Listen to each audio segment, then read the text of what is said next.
I propose to abolish the so-called angel tax for all classes of investors.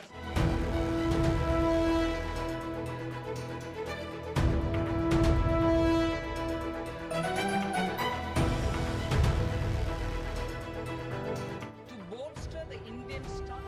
Union Finance Minister Nirmala Sitharaman has fulfilled a long-pending demand of the startups by abolishing the angel tax. I propose to abolish the so-called angel tax for all classes of investors. The tax applied to startups and unlisted companies when they raised capital by issuing shares to domestic investors at a price exceeding the company's fair market value. This excess amount was treated as income and 30.6% tax was levied on it, as the government viewed this extra funding income from other sources. You know, it's so sad that state government and central government spend more than 8 lakh crores a year on subsidies. But the startup sector, which creates employment for young people, gets peanuts.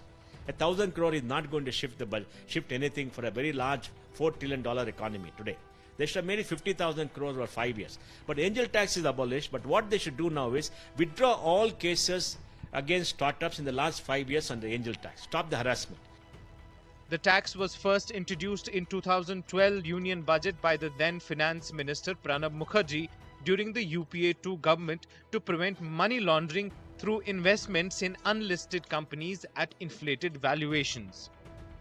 The Indian startup ecosystem deemed tax as problematic because the early stage investments attracted by these startups are usually based on their future potential rather than their current market value. This would ward off the potential interest from investors due to increased tax liabilities. The abolition of angel tax is a great move by the government. I think it will address all the concerns of the investors of different kinds. Especially, if you look at the funding in the last year or so, there has been a little decline.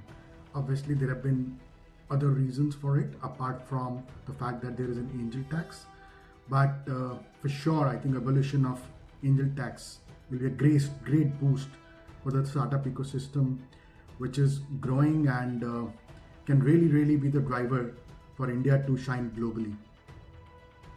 As per the Hurun Global Unicorn Index 2024, unicorns in India have dipped due to the slowing down of the startup ecosystem.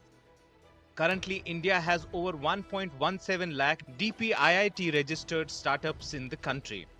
The demand for the abolition of the angel tax was also made by opposition parties and was recommended by the Department for Promotion of Industry and Internal Trade.